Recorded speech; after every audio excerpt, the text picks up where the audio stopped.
Hey, Brian here with DIY Outdoor Life.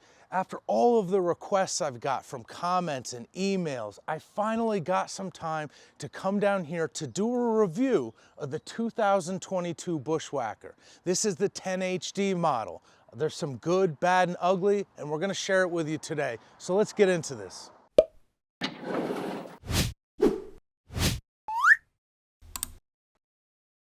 Honestly, the most important thing I can offer you going into this review is choose your dealership wisely. The pricing on these trailers is all over the place. The reason I drove to Huffnagel and Majors in Harmony, PA, and I'm gonna plug them in my video description, is I have databased all of these dealerships. They're consistently the cheapest. There's no fees. They offer you a free lifetime warranty. Tons of 5-star reviews. I have no skin in the game here. I just want to promote the good guys because it really matters where you get one of these trailers. So check that info out and we'll get into this review. For those of you who are new to the Bushwhacker, Braxton Creek designed this trailer in the sweet spot for teardrop campers. It weighs about 1,300 pounds. The tongue weight is between 120 and 130 pounds. That means once you load this up with gear, you're going to be able to tow it with almost any vehicle on the road. In my time owning a Bushwhacker, I've met multiple people who tow this with a Toyota Prius. So the ability to get a camper and not have to upgrade your tow vehicle is a big deal. They equip these trailers with oversized off-road wheels and tires, 2,200-pound Dexter torsion axle. They give you about 12 inches of ground clearance. But one of the things that I like most is that they designed this so even with the roof rack, this will fit inside a standard garage door opening. So whether that's a convenience for storage or whether you're in an HOA or you want to store your camper in a facility for the winter, the ability to put these things inside a garage is a major selling point. So these Bushwhackers come insulated as a standard feature. There's a 12,000 BTU propane furnace. That's the type of furnace that can run off your battery when you're boondocking. If you do have access to a generator or shore power, they all come standard with a 5,000 BTU air conditioner. So to have climate control on a teardrop standard at this price is kind of a big deal. So back here at this galley, you have a propane cooktop so you can make your meals at camp.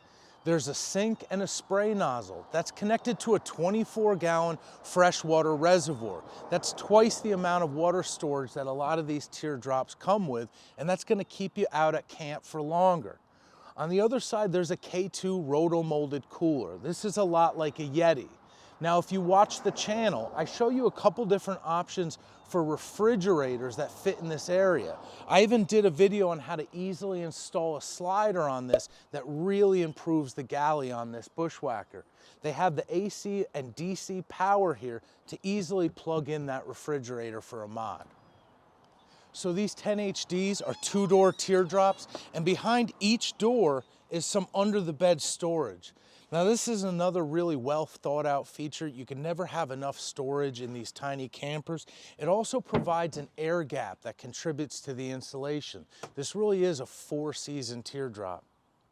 So inside here, we have the window air conditioner, the controls for the furnace over here. The warm air is gonna blow out at your feet. It's really nice. There's a powered antenna, so you can get over-the-air television if you wanna add a TV in here. There's a Bluetooth stereo system. It's not going to win any awards for quality, but it's nice at a low volume when you're watching a movie on your phone or laptop. They did a great job with the storage in this Bushwhacker. There's base cabinets, an open cabinet at your head. There's a sliding cabinet beneath that. So they did a good job giving you a ton of places to store things in this little micro camper. For people who are familiar with the older models of the Bushwhacker, there's been several changes made for this 10HD. The big one is that they all have 2 doors, but it also includes the window air conditioner that is cut out the side. This is like they merged the 10SS and the 10FB models together. They've discontinued those old models. So a lot of people preferred the 2 doors, but this window air conditioner works a lot better this way. The previous 2-door model had that AC mounted in the center. it struggled to remove its heat. So this window option like this gives you a more efficient, higher performance design. So far, combining these together, 2 thumbs up. So the next change here is going to be a little harder for you to see. They're now using a Phylon skin on these trailers. The older Bushwhackers used a painted 040 aluminum. So there's no ifs, ands, or buts about this. This is a more inexpensive material to use to skin the trailer. The reason it doesn't bother me so much is there's huge amounts of people in the DIY community that actually prefer Phylon as a skinning material for these trailers. It looks good, it lasts a long time, it's easy to maintain. So I'm not going to consider this a downgrade or an improvement. It really comes down to your preference. As far as upgrades to the Galley, they finally moved this water pump switch. This is a big improvement. You guys know that I moved mine because it's always in the way of this cooktop. The K2 cooler is a huge upgrade. Even if you choose to put a DC fridge here or even an AC fridge if you have shore power, this cooler is still usable. You can use it for road trips or keep it around the campsite. That old Coleman cooler, most of us just threw it away when we upgraded here. So that's a nice value add. Something that I don't like, however, is that they took away the cabinet door here. It looks like they're going with 4 screws here to be able to access underneath the sink. This, for me, is not a good way to save like $20. You need to access under your sink to winterize, and there's some usable storage down there. So if I bought this trailer today, probably the first thing I would do is make some quick connects here or add a slider or some sort of access to be able to get underneath this sink. The last change that I really don't like here is that they've done away with the furnace access door. It looks like they might be working with a different manufacturer for the furnace, but it actually looks like there's different model furnaces on the Bushwhackers that I'm looking at today. None of them have this access panel. So for anyone who's owned an RV for a long period of time knows that sometimes we have to get in here. That's where the reset button is. That's where we can access that little sail switch that we have to blow the lint off or the dog hair off to get this furnace to work. I've done this at 3 o'clock in the morning before, so I really find this annoying. My guess is that you have to access underneath the sink now, and it's just not ideal. If I were to buy this trailer, I'd probably add some sort of access panel here to get to this furnace.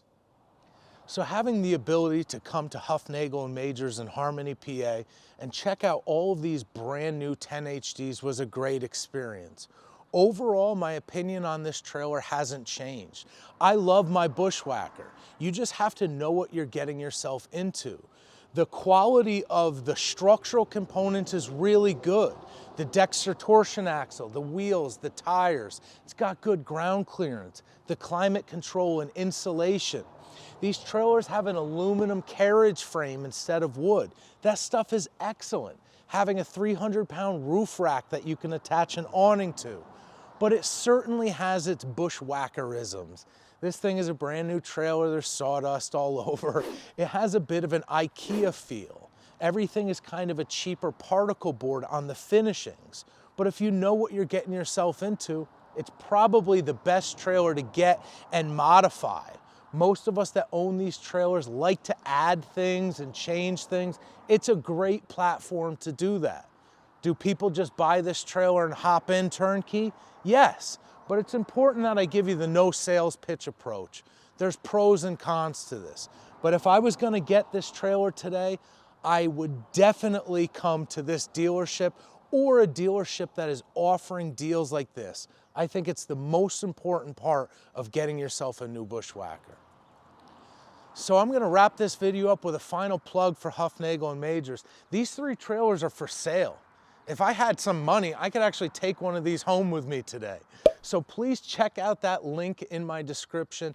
If you are anywhere near these guys, I'm so happy to support this business. Like I said, I'm not getting some DIY commission check out of this video. I'm just really happy to try to put the good guys up on a pedestal. No fees, the lowest price in the country, and a warranty that they will stick by. They will repair these trailers if something goes wrong. So for me, I think that's the most important piece of the puzzle. You guys know how to like and subscribe if this video helped you out today. I'll tag in some of the other videos I did on trailer reviews. I appreciate you watching, and I will see you next time.